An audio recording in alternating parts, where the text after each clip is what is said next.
Welcome to the program. I'm Jeff Schechtman. We've long been a nation that loves its games of chance, from the numbers runners of the 1920s to the state lotteries that promised to fund education, from the glittering promise of Las Vegas to the backroom poker games that dot every town and city. But one true gambling obsession has always been sports. The Vegas sports books that created their own culture and mythology. The office pools that turned March Madness into an annual ritual of American life. The shadow of Pete Rose banned for life for betting on games he played in. A cautionary tale that now seems quaint. For decades, we maintained the polite fiction of a wall between sports and gambling. The NFL wouldn't even allow the city of Las Vegas to air commercials during the Super Bowl. Then in 2018, the Supreme Court struck down the Professional and Amateur Sports Protection Act, effectively giving states the power to legalize sports betting. Nothing could have prepared us for what would happen when this judicial earthquake combined with 21st century technology and predatory algorithms to create the perfect storm of sports betting in America. Today, as March Madness tips off, millions of Americans aren't just filling out brackets. They're placing bets on their phones for every game, every quarter, every possession. It's impossible to watch a sporting event without being bombarded by betting apps that promise instant riches. Young men are targeted with scientific precision, while states scramble for their slice of a $500 billion pie. While some see this as the natural evolution of America's love affair with sports and gambling, others see a looming public health crisis that makes previous gambling concerns small by comparison. Few understand this transformation better than my guest, Jonathan D. Cohen. He's the Joan and Irwin Jacobs Senior Program Officer at the American Academy of Arts and Sciences. He has spent years studying how gambling shapes American society. His previous work on state lotteries gave him unique insight into how states profit from citizens' dreams. Now, in his new book, Losing Big, America's Reckless Bet on Sports Gambling, he takes us inside a revolution that happened so fast we barely had time to understand its implications. It is my pleasure to welcome Jonathan Cohen here to the program. Jonathan, thanks so much for joining us. Hi, Jeff. Happy March Madness to you and yours. And to you as well. One of the things that you talk about is how fast this all happened, that from the Supreme Court decision in 2018 to where we are today in terms of sports betting is just a remarkable beat of progress. Talk about that first. Yeah, I mean, the clearest distillation of this was that it took less than 6 weeks for Delaware, which was sort of the first state out of the gate to legalize sports betting after the Supreme Court decision in 2018. Of course, most states at the time were sort of starting with in-person, using their existing casino infrastructure. But at a macro level, looking back now, almost 7 years, it took 3 decades. Let's say for once the New Hampshire lottery became the first lottery in 1964, it took 3 decades for lotteries to reach 38 states. And later this year, Missouri is going to become the 39th sports betting state. So it took less than 7 years for us to get to the same sort of spread of states that it took lotteries 3 decades to cover. Does this speak to what the pent-up demand was, or something that happened after the Supreme Court ruling? Both. I think the pent-up demand point is really important in that, the 1992 law that you mentioned, the Professional and Amateur Sports Protection Act, sort of artificially stymied the momentum that was being generated in the late 80s and early 90s for sports betting. It was a slightly different version than what we have now, but that, you could have imagined a natural progression where, okay, states get into lotteries, tribal casinos emerge in the late 80s, non-tribal casinos emerge in the late 90s. Okay, sports betting is sort of the next iteration. Maybe that pops up in the 2000s or maybe in the 1990s. But what you had instead was PASPA, which sort of stopped, as you said, the sort of artificially the progress.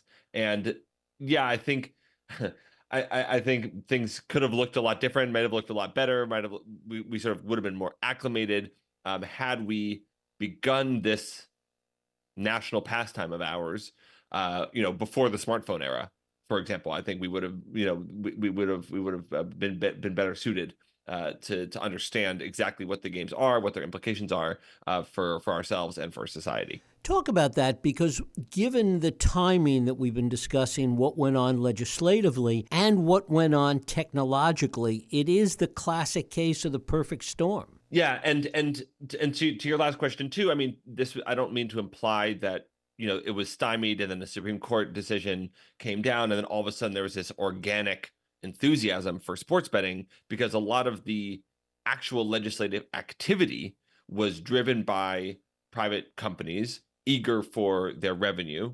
And then to sort of tie it all in a bow, one of the reasons they knew it would be so profitable was because of the diffusion over the previous few years of online games in general, particularly daily fantasy sports. So these tech companies, disguised as sports books, FanDuel and DraftKings and their competition, over the course of the daily fantasy sports era, which really lasted from 2014 through about 2016, they got onto every smartphone in the country, or every smartphone of young male sports fans in the country, and built up name recognition, built up a credit card database, built up a social security number database, and it was sort of as a result, from their perspective, an inevitability or a hope that when sports betting did come down, it wouldn't just come down. You have to go into your sports book and bat away all the casino smoke in the air and walk up to the teller and give them a $20 bill to put down a bet. That you could just do it from your couch in a matter of seconds on your phone. So the technological shift was both an impetus for legalization and an impetus for the lobbying effort, and also, as you've already alluded to, fundamentally shapes the experience and makes our current sports betting regime different from any other betting regime we've had in the past. One of the other things that seems surprising in so many ways is how little pushback there was as this exploded. Yeah. The I've been thinking about this a lot, actually. Again, sort of in comparison with the lottery, which I actually see as let's call it a forgotten culture war of the late 20th century, in that, especially in southern states, which were sort of late to the lottery party, but there was a big outpouring of opposition, particularly from the religious right, and that didn't really happen here. I think the timing that you've already alluded to has a lot to do with it, in that legislators were really caught flat-footed in many respects, not to mention the opposition groups, in that they're sort of going about their business. Maybe they're a part-time legislature even, and then all of a sudden these big money lobbyists come in, pushing them to do not just legalize sports betting, but to legalize it fast and to legalize it in a way that's accessible and to keep the tax rate low and to make it online right away. And so by the time that the opposition groups can get organized, not to mention the lawmakers can understand what's in the bill, it's sort of already out the door and it's already passed and it's already here and it's sort of too late. So I think maybe the opposition on cultural grounds and political grounds had sort of fallen away. We were more accepting of gambling, but also the timing of the politics has a lot to do with the lack of coordinated opposition. To the extent that there was opposition, where did it come from? To answer a slightly different question, I think you're seeing opposition now, sort of belatedly. To my last point, it's sort of popping up in after the fact, but really out of recognition of the harms that are being inflicted. So at the time, just to directly answer, at the time of the passage, there was opposition, from the requisite groups that are often coded or seen as being puritanical, as being anti-gambling, but there wasn't very much of it. And what you're seeing now is, let's call it buyer's remorse of some kind, of folks, advocates, lawmakers, mental health experts, who are trying to sound the alarm on what exactly is happening, which we of course can talk about, and are pushing Congress to regulate sports betting at a national level, or are pushing states to revise their sports betting framework in such a way that better protects players and athletes. It seems that if anything or any group was going to slow this down at any given point, that it really was the leagues themselves that had the power to do that, and they really gave that power up. I totally agree. I think if the leagues hadn't gone all in, to the degree that they did, we might have ended up with a sports betting regime that's sort of like fantasy sports, where I don't know if you're a fantasy sports guy, but like, if you don't want to be a fantasy sports player, you can generally avoid it, other than the fact that someone at their cocktail party telling you about their fantasy sports team, it's generally out of the way. But the leagues decided not to do that. The leagues went all in, And as a result, it became this ubiquitous marketing presence and a integral part of the sports betting infrastructure because the leagues, some of them before the Murphy decision, before the Supreme Court decision, and some of them after, realized how much money they could make, and that it was their sort of driving impetus for turning our sports ecosystem into a sports gambling ecosystem. Talk a little bit about what you discovered with respect to how the leagues consider this. I mean, yes, they could make a lot of money, but there had to be some forces, some people within those organizations that said, maybe this isn't such a good idea. Yeah, I've yet to find them. I'm sure they're out there. I'll say that this was of course, when we're talking about the leagues, we're talking about, really 4 or 5 major different entities, which of course have each of their own trajectories. But to put a fine point on it, Adam Silver, the commissioner of the NBA, followed by Rob Manfred from Major League Baseball, they come to this realization early in 2014, 2015, with the rise of daily fantasy. They come to this realization that the prohibition on sports gambling basically is not actually prohibiting anything, and states might as well legalize it or be allowed to legalize it so they can make money off of it. The NFL, on the other hand, one source I talked to says that the NFL would have been the only entity that truly would have been happy if the Supreme Court decision had gone the other way. The NFL makes so much money, or was making so much money, that why rock the boat on a sports framework that seems to be working for football just fine. And so, to your point, there was from the NFL's part a little bit of hesitation compared to the other leagues, which really sort of as fast as possible started adding marketing, and working on data partnerships and the like. And it took the NFL a couple of years, but once the Supreme Court decision happened, it was inevitable that the leagues were going to embrace it and going to find ways to make as much money off of it as possible. In many ways, once one league embraced it, the others really didn't have much of a choice. Right. And then the other side of it is, if gambling is going to be legal, the leagues feel like they have an obligation to be as close to it as possible, to protect the integrity of their products. And they claim that all of the players and professional athletes, for example, who've been caught with their hands in the gambling cookie jar, for example, were only caught because they were gambling legally. Because they were on an app, and the app has some secret security backdoor that alerts the company if someone who probably isn't supposed to be betting is betting, or someone at a team facility is betting, for example. So they would claim, oh, the system is working. It's only because of our great relationship between the NFL and FanDuel, for example, that we were able to catch these coaches or these players betting when they shouldn't have been.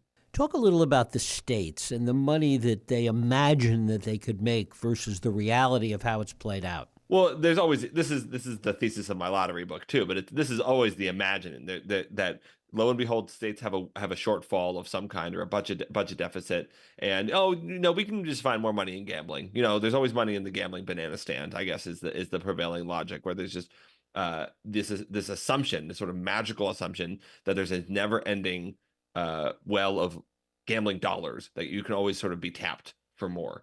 And particularly during COVID, during the peak of the pandemic, when the budget shortfalls, gambling looked even more appealing. And I think it's an underrated factor in terms of the alacrity with which states went into the gambling economy was the sort of particular economic conditions around COVID. But whether state lawmakers at the time knew this or not, sports betting is not a huge moneymaker.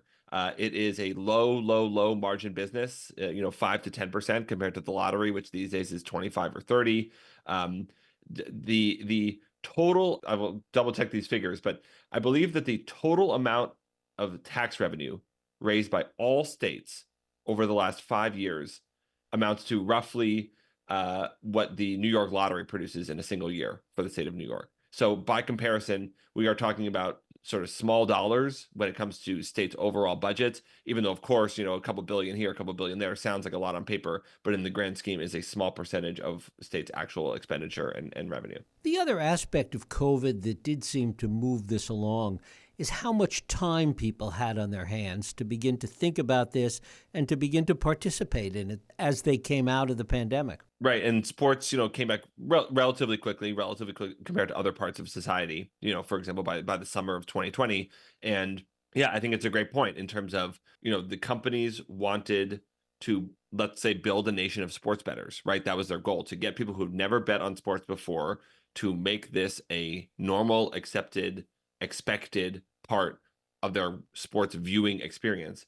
And what better way, what better time to do that than when they're stuck at home anyway? Sports are the only new thing on TV, and they, have the government check sitting in their pocket, with nothing to spend it on. What better way to sort of create a nation of sports bettors than the peak of the pandemic? Talk a little about the demographics of sports, particularly in terms of age. We know it skews heavily male, but in terms of age. Yeah, I mean, at this point, lots of people lots of people do and have bet on sports. As many as 25 to 40% of American adults have bet on sports legally sometime over the last 7 years. So we really are talking about everybody in a sense, except, and I anticipate this is where the conversation is going, but when you talk about the harms and you look at the people who are sort of most drastically affected by gambling, that's when you start seeing the skew, as you already alluded to at the top, towards younger people, younger men in particular. And also, they didn't grow up with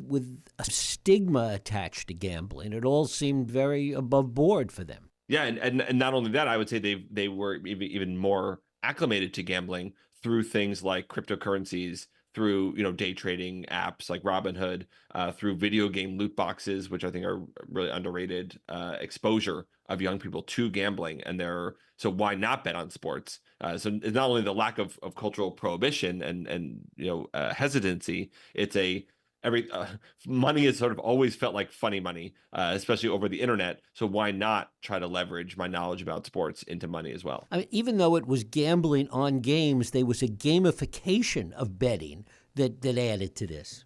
Yeah, and right, and ironically, given that gambling itself is the gamification of sports, and now the app, we can talk about the app interfaces, for example, for these companies, but it is all the same gamification tricks that you'd expect from these large social media companies or other tech companies to keep people engaged. Talk about FanDuel and the companies that got into this early and how they anticipated essentially what was going to happen. Right. So I mean, FanDuel started in 2009 as a purveyor of daily fantasy sports. And through that work, again, particularly peaking around 2014, 2015, it builds a massive roster of young men interested in sports and interested in gambling or a gambling adjacent activity. And really the companies, and I'll put DraftKings in this bucket too, just get really lucky in that DFS, daily fantasy interest is declining, player spend is declining in 2016, 2017. And lo and behold, the Supreme Court decides to take up this case about sports gambling. And so sources I've talked to at both companies have sort of indicated that as early as 2017, when the court had taken up the case but hadn't yet decided it, that they were already starting to work on at these companies, online casino apps, and then online sports books. So anticipating, knowing that it was coming, knowing that this would be an ultimate life preserver, thrown out to them in the middle of the ocean while their DFS business was completely floundering, and they were able to completely resuscitate themselves with sports gambling and sort of pivoting to that as their main product. What's been the problem with sports gambling since 2018? Yeah. Well, at a high level, I think the problem is it's sort of what we've already talked about. The problem is the way it was rolled out, not sports betting itself, which I think is objectively fun and can be great and probably should be legal. The problem is, again, because of the way it was rolled out, the word I've used in the title of the book is reckless or recklessly, that young men in particular, but lots of other people too, who don't know anything about gambling addiction, don't know how that gambling can be addictive, let's say, have run into all sorts of problems. And I think there's a range of problems, starting with, at minimum, betting more than you intend or betting more than you can afford, which polls indicate that many sports bettors have done, particularly bettors who bet at least $500 a month, ranging to, what the National Council on Problem Gambling would call, at risk or hazardous or problematic play, which before 2018 accounted for 2 to 3% of American adults who were sort of at risk for gambling addiction. And then again, this data is from before 2018, but already before the Supreme Court decision, 1% of American adults had an actual gambling addiction.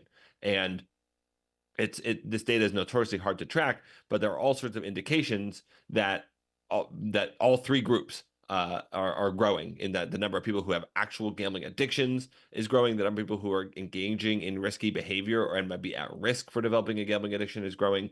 And then, of course, the number of people who, just by virtue of now having access to gambling, who basically have a bad experience with gambling, even if it doesn't sort of mark them for life or affect them neurologically or over the long term, that number is swelling as well. So that we can talk in more detail about each of those categories if you'd like, but that's sort of the high level gradations of harm, all of which have been increasing. And what are we seeing with respect to credit versus cash gambling? Yeah, this is one where I'll admit sort of my own mistakes or my own flip flop, which is, it seems to me so it seems so uh, out of bounds that people are permitted or were permitted in many states to bet with credit cards immediately. It just seems so icky. There are only a couple states where you can do this or maybe not even anymore, with lottery tickets. It just seems like a recipe for disaster. The But why I say I made a 180 is that there's a recent experiment in Great Britain, or in England, um, of for this exact proposal to ban the use of credit cards for sports betting, and it basically had no significant effect.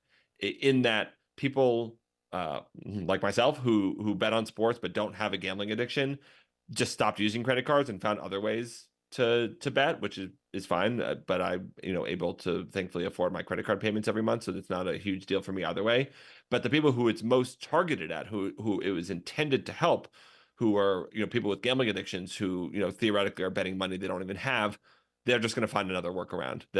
They find other ways to play. You buy Bitcoin with a credit card instead, and then you gamble your Bitcoin. They find other ways to play. So theoretically, I when I came into this process and was thinking about solutions, that was a big one for me. It was, oh, get rid of credit card payments. I can't believe that's possible. But the evidence shows I'm not actually sure it has the intended effect, as much as I would like it to.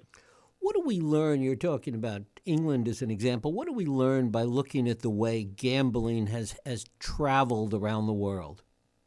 Well, there's a difference between what we could learn and what we have learned. Many European countries and Australia have had sports gambling, and including online sports betting, a lot longer than we have. And what we could be learning is from these companies, which are currently in the process of rolling back the exact kinds of regulations that were currently being unfurled in the United States. So they're, for example, looking at many countries that have restricted or are restricting gambling advertising. I already alluded to the credit card experiment in England, about whether young people, particularly under the age of 25, should be able to bet as much as they want, and so on. So these other countries that have 20 plus years of experience with online or sports betting are undoing the same exact regulations that we are currently unleashing. And lo and behold, I'm guessing in 20 years, unless we do something sooner, we're gonna be in the same place that they are now. The comparison point that I would like to mimic would be Brazil, which just launched sports betting 2 months ago in January of 2025, and did exactly what I think the US should be doing, or more states should be doing, which is building in all of these lessons learned into its infrastructure from the start. So Brazil is now going to allow gambling advertising, but celebrities aren't allowed to participate, or allowed to be featured in gambling advertising. But I think is a helpful way to slow the normalization of gambling, for example. So there are lessons that we could be learning, we could have learned, that in a classic American fashion, we have decided we're too good to learn and have avoided. What is the nexus, as you see it, between gambling, online gambling, and social media?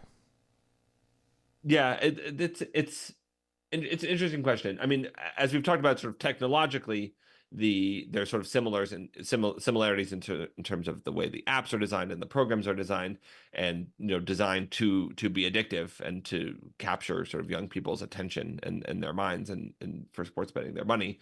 There's also a bit of a feedback loop in terms of social media as being one of the other factors that has sort of turbocharged sports betting, in that it is unavoidable, particularly if you're a sports fan. Surely some podcaster or social media influencer that you follow is sponsored by FanDuel or has some deal with Fanatics or BetMGM or the like.